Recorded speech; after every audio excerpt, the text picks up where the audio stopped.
Your Steve Jones Show podcast is loading now. The Steve Jones Show podcast is sponsored by Sunbury Motors, North 4th Street in Sunbury, and Sunbury Motors Kia, routes 11 and 15 in Hummel's Wharf.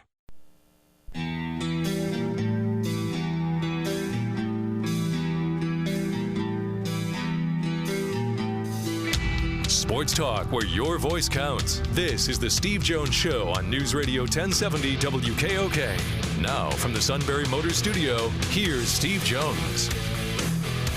Sunbury Motors, 4th Street in Sunbury. Sunbury Motors Kia, routes 11 and 15 in Hummel's Wharf, and online at sunburymotors.com. An action-packed show today. At least as action-packed as radio can get. We have guests every half hour today. Every half hour we have a guest today. So it's like clockwork. Neil Coulon, fresh from his trip to Barbados, is back with us today. And then tomorrow, we have our high school football roundtable tomorrow as we head into another week of high school football. Shamokin and Selinsgrove get to play again. And now that it's been proven that Shikellamy can beat Milton, all right, go from there. Let's see. Tim Kirkjian will be on today at 3:35. Aaron Kasinitz from Penn Live, Ravens reporter. Paul Keels today. We'll put Neil Coulon on tomorrow.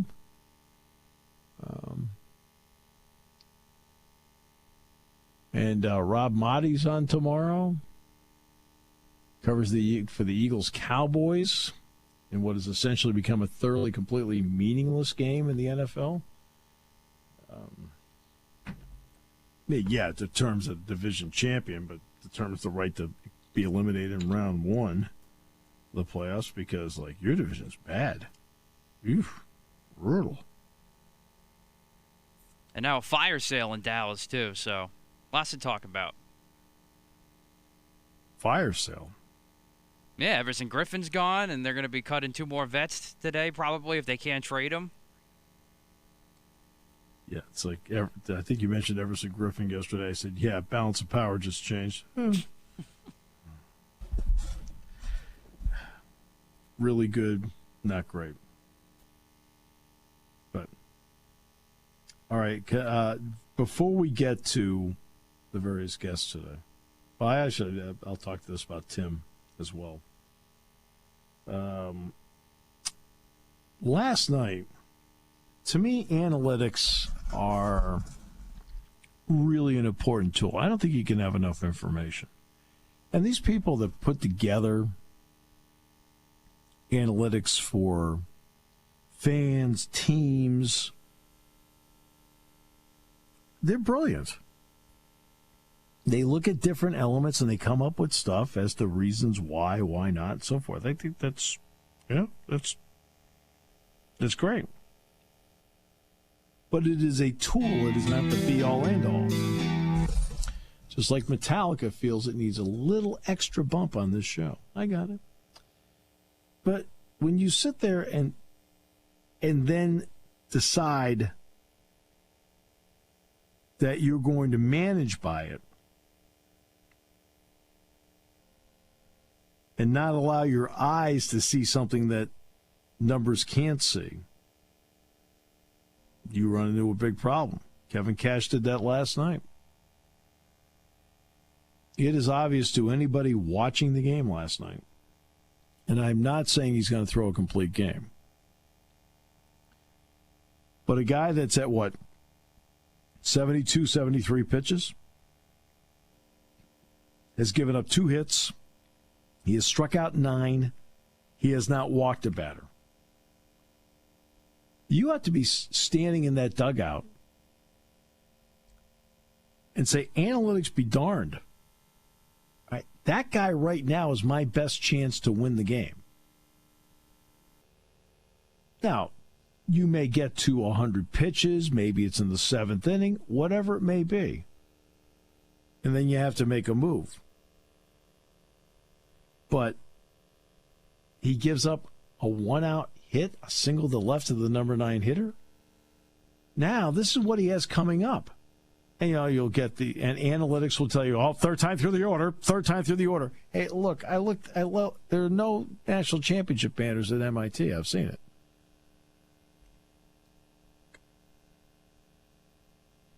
Okay? The top 4 hitters in the lineup each had 2 at-bats against Snell, which is 8 at-bats. You know what they combined for? 7 strikeouts. Part of the emotion of the game is when you're struggling against somebody and suddenly they do you a favor and take him out. Suddenly you feel like you have new life, a fresh opportunity. And that's exactly what he did last night.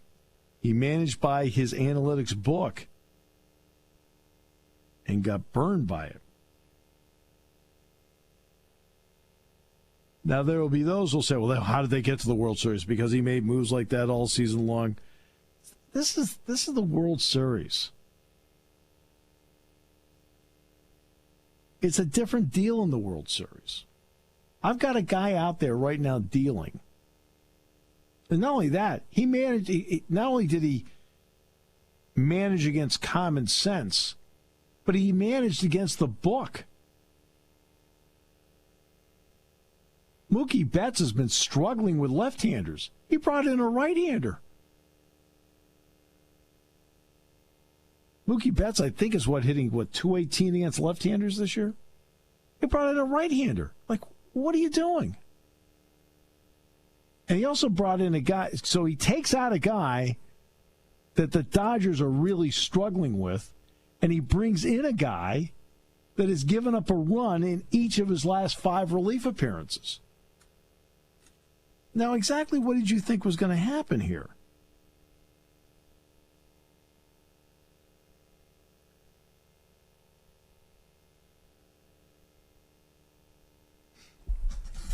Amazing. It was amazing.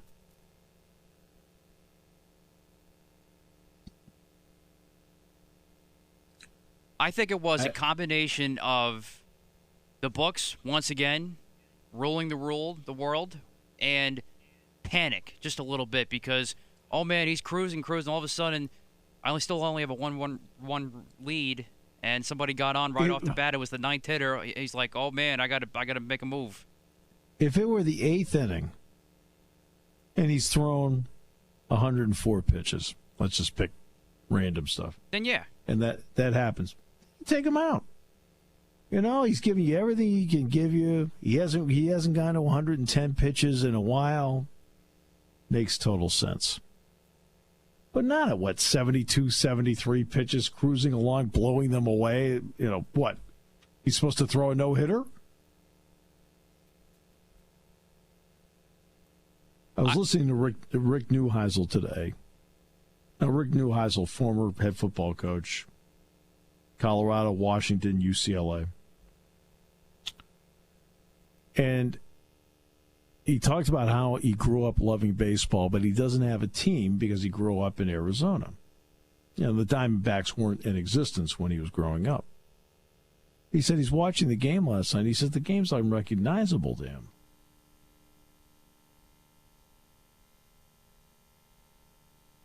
That's a problem moving forward if you have people that they think the game they're watching is unrecognizable. And he loves sports, and he loves baseball. All right. And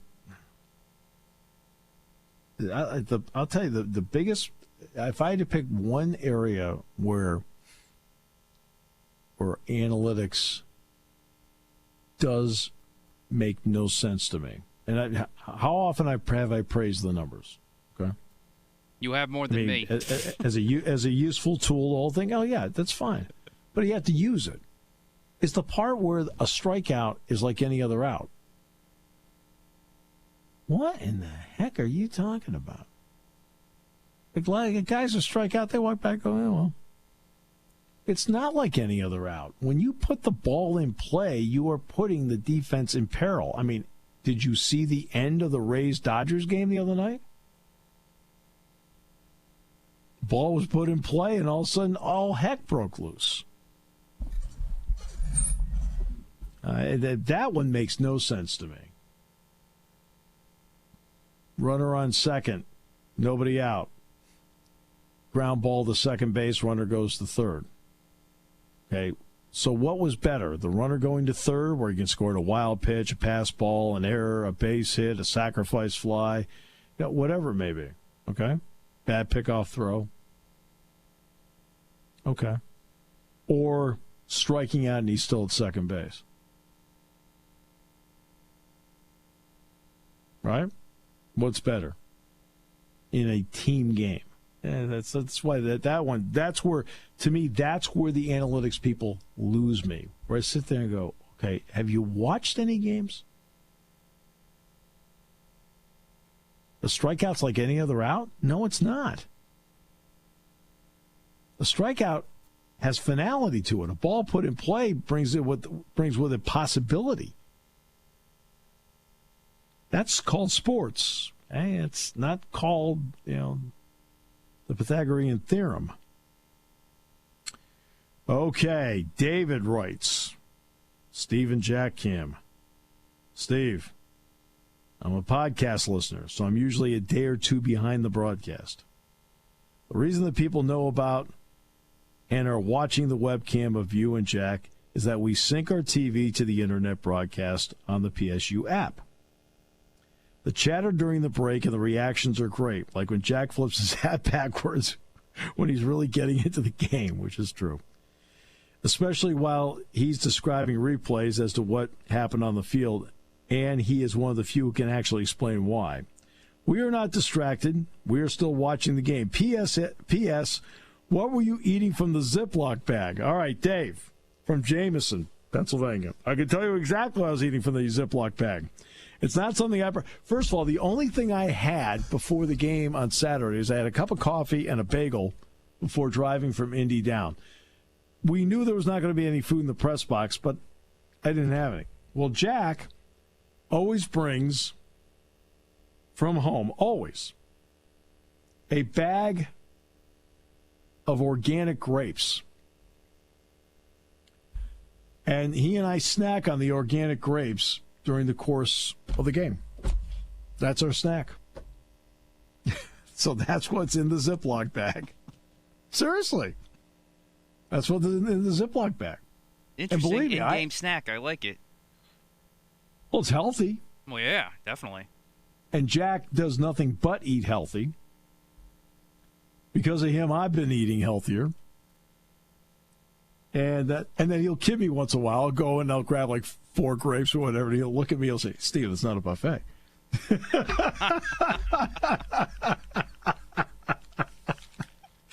Well, take my word, on Saturday at Indiana, because, again, all I had was a bagel and a cup of coffee in the morning.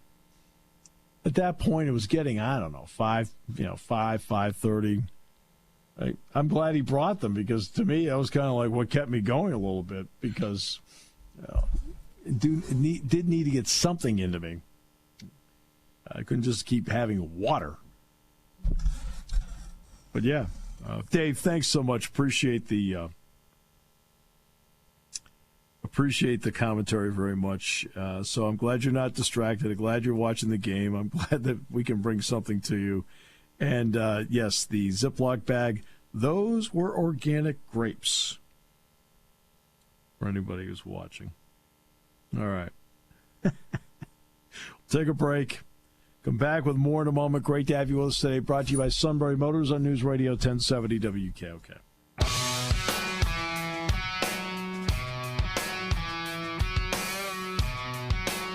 All right, great to have you with us. Tim Kirkjian coming up in a few minutes. Great to have you with us on the show today. Brought to you by Sunbury Motors, 4th Street in Sunbury. Sunbury Motors Kia, routes 11 and 15 in Hummel's Wharf. And online at sunburymotors.com. Nebraska and Wisconsin will not play. Wisconsin has too many positives, a dozen of them, including head coach Paul Christ, who was tested positive. 2 of their 3 quarterbacks have tested positive. So that's another issue. But Wisconsin will not be able to play this weekend. You do need a minimum. You can talk about all the scenarios where by winning percentage who gets in. Say, let's just go bad case scenario here. Say Wisconsin ends up playing 5 games, and they're 5-0. Are they the team that's in the Big Ten championship game? No. You have to have at least played 6 games in the Big Ten. That's the threshold.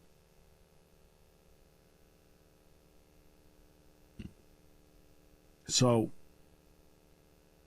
that is this week they're out. I believe there's 7 days they have to get through here. Penn State released its numbers today.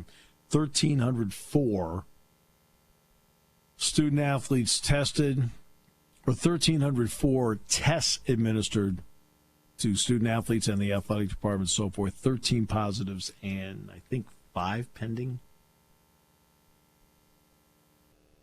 So, I mean, at that point, you're talking a 1%.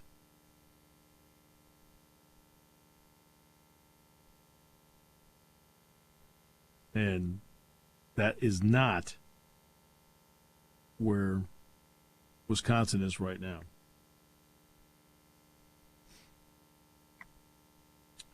So and there's no makeup. Everybody knew going in there would be no makeup. There's no room for error. It's not like the SEC and the ACC. They had built in the original, the conference-only Big Ten schedule. They put out had 3 bye weeks in it.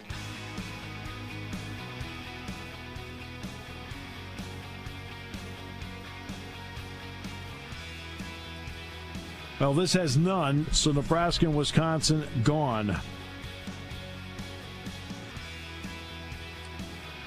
We already had Jack Cohn out because of ankle surgery October 6th.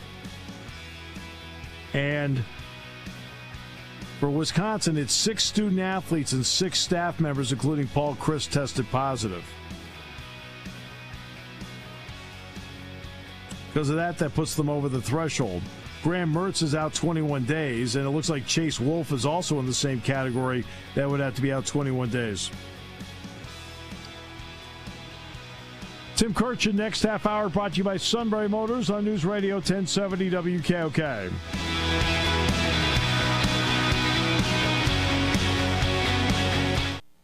Taking your calls at 800-795-9565. This is The Steve Jones Show on News Radio 1070 WKOK. Now, from the Sunbury Motors Studio, here's Steve Jones. All right, Sunbury Motors, 4th Street in Sunbury. Sunbury Motors Kia, routes 11 and 15 in Hummel's Wharf, and online at sunburymotors.com. You knew the Big Ten, with the schedule the way it happens to be, would not get through this unscathed. Already Nebraska and Wisconsin canceled this weekend because there's no way to make it up. There's no bye week. For Wisconsin, 12 positives, 6 student athletes, 6 members of the staff, including head coach Paul Chryst. As we told you earlier, Penn State released its numbers today. 1,300 tests conducted by Penn State in the past week, and there were 13 positives. Slightly less than 1%. Penn State plays Ohio State Saturday night, Beaver Stadium, 7:30. Jack Ham and I on beginning at 6 o'clock from Beaver Stadium. All right, let's talk about one of my favorite topics with one of the best in the business, baseball. That's Tim Kirkjian. Tim, welcome. Great to have you back. My pleasure. Thanks for having me.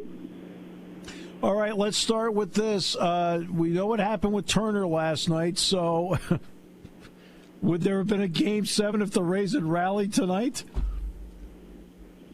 Well, thank goodness we don't have to deal with that, because that now looks like if the Rays had come back and won, I guess potentially they could have canceled or postponed Game 7. And with the protocol the way it is, when there's a positive test, there's a a waiting period. It can be as many as 2 weeks. So that was a bizarre ending to a bizarre season. And, yes, I think Game 7 could have been affected if the Rays had won. And, again, thank goodness we don't have to deal with that. That's Let's right. just hope everybody stays safe. Exactly right. What were your thoughts? Every manager has to make tough decisions. Grady Little made one with Pedro Martinez. He kept him in. Kevin Cash took out his guy, Blake Snell. What were your thoughts as that played out last night after his 9-strikeout performance? Well, I didn't understand it. I still don't understand it. He faced 18 batters. He struck out 9 of them. He allowed 1 hard-hit ball. He'd thrown 73 pitches. He's 27 years old. He's 6'4", 225. He was working on full rest. He's a former Cy Young Award winner, and I just can't find a justification for taking him out there. The Rays have been doing this all year. We all understand this is how they have to play if they're going to win with a limited payroll. However, last night was an extraordinary circumstance. They're going toe-to-toe with a team that, frankly, is better than they are, have better players, a deeper roster. And when you're in a spot like that, sometimes you have to take a chance. And in this case, leaving Blake Snell in for another 20 pitches or so, I think was the right thing to do. And it doesn't mean, the Rays lost the World Series because of that. No. But I sure will like to see what would have happened if he'd stayed in. I mean, let's face it, he was the best player on the field last night, and he got taken out, I thought, too early. Yeah, I thought he gave them, at that moment, the best chance to win. And he made the move. But that's his move. Baseball is laying off some people today. They ended up losing in all of this about three plus. They ended up losing out of all this, $3 billion. So what is the state of it, and how desperate is baseball to get people back in the stadium, into ballparks again, to get them back on track? Well, there's no doubt baseball is in trouble. It lost an enormous amount of money this year, and it's going to do everything it can to try to get back to, full functioning teams next year with fans in the stands and everything else. But at this moment, with the way the country is going and the way the virus is moving, I would be very surprised if we had packed houses in April. I would be surprised if we had any fans in the stands in April at this moment. So right. Baseball is going to do everything it can to keep everybody safe around it, but everyone knows baseball needs fans in the stands. Otherwise, there's going to be more financial losses. So this is a very, very difficult period for the game right now, and we're just going to have to follow and see where the country is moving forward, and then baseball will follow that lead, because I don't think it has any other choice. I know how much the minor leagues mean to you. I was listening to Rob Manfred on Sirius Sunday after I got back from Indiana, and he said that he was asked about what are your priorities, and he said, well, number one, how do we do the winter meetings? That was one. How do we do it? But then number two, he immediately mentioned the minor leagues. How important is it for the future of the game, in your opinion, and the marketing of the game, in your opinion, to get that part straightened out as quickly as possible? Yeah, I think it's critical. I mean, I used to cover minor league baseball. I love minor league baseball, and it is the lifeblood of Major League Baseball, and I don't think we all appreciate and understand that at this point. As we know, baseball was considering cutting 42 minor league teams before the COVID came up, and now I'm concerned that since we played a season without minor league baseball, that MLB is going to say, well, we did okay without the minor leagues, and I think that would be an enormous mistake. Never mind how much it means to, the development of players, but more important, what it means to towns across America that have minor league teams, that feed major league teams. I'm deeply concerned about where this is all going, and I'm just hoping that minor league baseball is revived and thrives next year as it has for years. But like everything else, I'm not sure about that. I'm not sure about a whole lot of things right now. Right, exactly. That's a good point. Rules that were put in this year, I want to get your impression of each one and then whether they stick or not. So we'll start with the simple. The DH was in the National League this year. Did you like it, and do you think it survives? Yeah, I liked it, and I think it's going to survive.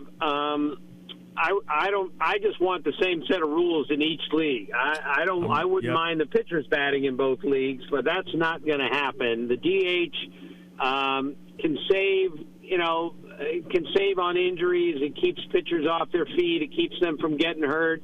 It allows you to give a star player a day off where he can, get his forward bats and not do anything in the field. So I think that's going to stay, and I think it should stay. I'm completely okay with that. 3-batter minimum for a reliever coming into the game unless it's the last out of the inning. I'm not in favor of that. I hope it goes away. I don't think it's going to, but I hope it does. I think it just puts handcuffs on the manager. I think it's hard enough to manage a game these days, and this only adds to it. Time of game went up this year. That rule was put in to try to save some time, and it didn't. So if I were in charge, I would get rid of that rule. I agree with you on that. I would get rid of that as well. 7-inning regular season doubleheaders. I'm totally against that. Look, I'm for all of these things this year because this was an extraordinary season. I'm totally against it next year. We've been playing 9-inning games for 150 years. This is not American Legion ball. This is not softball. And this isn't the minor leagues. This is the big leagues. This is the highest level. We should play 9-inning games no matter what. I know what the answer is on this one, too. Putting the runner on second base in extra innings during the regular season to cut down on time. Yeah, I'm totally against that also. Look, Steve, I'm 63 years old, man. I know how things used to operate, and this is just not the way to run a major league team and a major league game. And I know a lot of people like it. I know it'll save some time. I'm just not sure saving time is what this should be about. I think it's about keeping the integrity of the game, and I just don't think it's the right idea to play a major league game by putting a guy at second so we don't have to play 13 innings. I understand the health risk and everything else, but with expanded rosters and if we handle our players the right way, we can maybe keep them healthy, but just getting the game over with some strange rule just doesn't do it for me. Yeah, I mean, I'm a couple months away from being 63 myself, so I'm right there in the same plane with you all the way through. The only one of these I'm for is I've felt this for a long time is the DH, because I just feel like I don't really want to pay my money to watch Cole Hamels hit. I want to watch him pitch. I mean, that's just me. But everything else, I'm with you. I'm against because I think the game has been great the way it has been, and you just need to build upon those positives. Yeah, well, that's the way I look at it. And, baseball's trying to, figure some things out. The game's popularity is down. The ratings are down. The style of play isn't particularly good. And I just don't think that these changes are the ways that we're going to make the game better and get more people interested. I'm not sure what we're going to do to get rid of the so many strikeouts, so many homers, so many walks that we're into way too deep right now. But I just don't think putting a runner at second is going to change any of that. Right, and I agree with that. And then the other part is, that's the analytics part. This is the part I've always disagreed with. I think all the information is great. Whatever information you can have, that's great. But I want to get your opinion about the idea that a strikeout is like any other out. I mean, I'm sorry, that's the part where they lose me. Yeah, well, they lose me on that, too. And this started about 30 years ago where we stopped paying attention to the strikeout. But the last 5 years has been just ridiculous. I mean, We had 25 strikeouts in a 9-inning game last night in the World Series. That's just too many. I mean, the Rays, boy, they're a great team. Don't take any of this the wrong way, but they led the major leagues in strikeouts by hitters. They struck out 16 times last night. They struck out 70 times in the World Series, and it just doesn't make for an entertaining game when you have that many strikeouts. Now, I acknowledge beyond everything that the pitching is so good today, I don't know how anyone gets a hit anymore because the pitching is so overpowering. But because it is, I think we need to make an adjustment from our hitters and try to put the ball in play a little more often. That's not easy to do. I understand it. And with the approach our hitters have these days, it's virtually impossible. But too many strikeouts, and I'd love to see that come down a little bit, and too many homers also. This is a question that fairly cannot really be asked until maybe 5 years from now, but I'll have fun and ask it now. Is Mookie Betts traded from the Red Sox to the Dodgers? Could it possibly be the 21st century version of Babe Ruth to the Yankees? No, that's an overstatement. Babe Ruth's the greatest player of all time. They won multiple championships with him there. He was a great pitcher and then became the greatest hitter ever. And after Jackie Robinson, he's the most important player in baseball history in my mind. Mookie Betts is a great player, and he's going to win multiple championships with the Dodgers. And after Mike Trout over the last 5 years, he's probably the second best player in the game. But you can't compare anyone to Babe Ruth. That's how dominant he was in his era. Completely agree, but I thought we'd have fun with it. All right. Tim, thanks so much. Appreciate you very much, and try and get a little rest out of this. Thank you, Steve. See you. You bet. Tim Kirkjian, ESPN. Doesn't get a better guy than that. He's awesome. We're going to talk about get the Ravens' point of view, because we found both the Ravens fans in the area, and they wanted to hear from this guy. Back with more in a moment here on News Radio 1070 WKOK. When it comes to car buying, there's the other guy's way, and then there's the SMC way. The other guys force you into a vehicle you really don't want. The Sunbury Motors way lets you take the time you need to browse, ask questions, and take the test drive and think on it. For over 100 years, the Mertz family and all their employees have made your experience the most pleasant one you'll ever have. The other guys won't offer you the best price for your trade, no matter how much they say they will. The SMC way is their promise to provide you with the most money the market shows your vehicle is worth. The SMC way is to offer you all applicable factory rebates on new vehicles and generous discounts. Looking for a pre-owned vehicle? The SMC way checks each vehicle in a 200-mile radius to determine the lowest price, then beat it. It's the lowest price promise, just part of the SMC way. The choice is up to you. The other guy's way or the SMC way. The SMC way wins every time. Sunbury Motors Company in the North 4th Street Auto Plaza, Sunbury, and at sunburymotors.com. Selling more cars and satisfying more customers for over 100 years.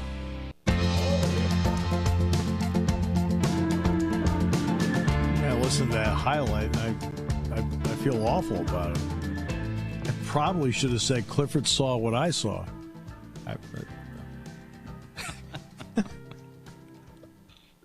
Awful. Maybe a little bit later on in the holiday season, you can bring that. Oh, believe me, in the holiday season, it will return.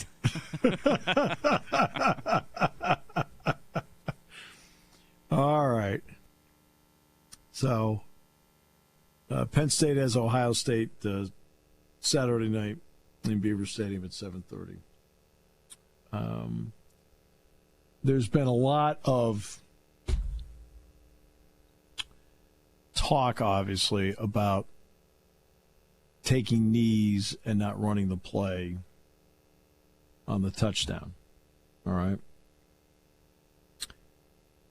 And, of course, there's a common sense to it. If you run the play properly and execute it properly and he takes a knee at the 3-yard line, the game is over because now the math does run out the clock on knees. You know, because now you have a fresh set of downs. They would have had to use their timeout and go through the whole thing. It's actually easy to figure out.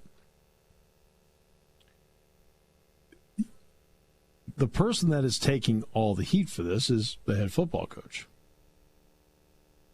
Well, the head football coach is taking the heat for all of this because he is doing what a leader should do. You're like, well, what do you mean by that? You ever heard James Franklin throw anybody under the bus? Staff member, player. He does not want to throw anybody under the bus in all this. So he's just kind of tried to... And, of course, he takes the heat. Well, they didn't know what they were doing, blah, blah. Why'd you run that play? Look, there's... Again, let's look at the common sense of it. All right, if we do what you say, the fan that says they should have been taking knees, okay. Now, if you want to then say, okay, maybe Clifford should have kept it himself as the quarterback and not hand it off, well, I think at this point that is something that is a very fair argument to make. Very fair. But running the play, and they're giving you the first down, turned out they gave him a touchdown, but giving you the first down where you can put your knee down at the 3-yard line, you absolutely end it at that point because now the math is totally and you're not leaving 22 to 30 seconds on the clock where anything can happen. Especially if you decide not to kick a field goal. Because now 3 can beat you, and the guy's hit a 48-yarder in the game. But just because he decides to handle something with class, a backbone, and being supportive of his team, okay, doesn't mean it wasn't talked about. All right? You have to have your players' backs. He's done that. And that's the kind of guy I want coaching my team. That's the kind of guy I want coaching my team. So, people talk about clock management and so on and so forth, Because some coaches would have hung some people out to dry, and he won't do that. He won't.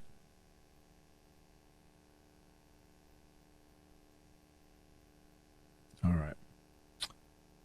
Enough of that. Although it does remind me, it actually happened to Penn State the other way, Remember the kid for Appalachian State a couple of years ago? He scored a touchdown.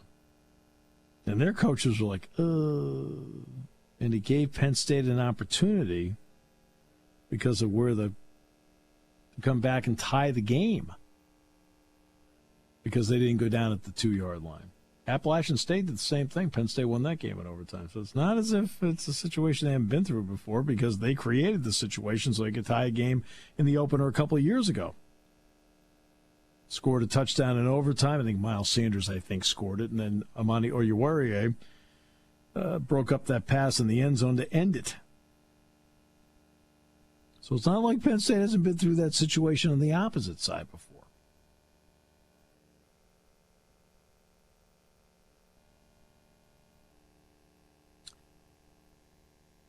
It's interesting on the final drive, though, by Indiana in regulation.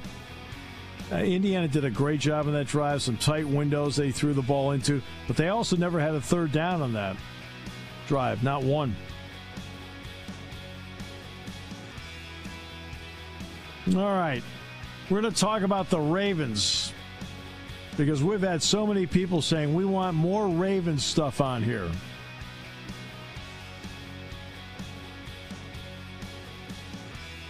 Feel like I'm living in Towson.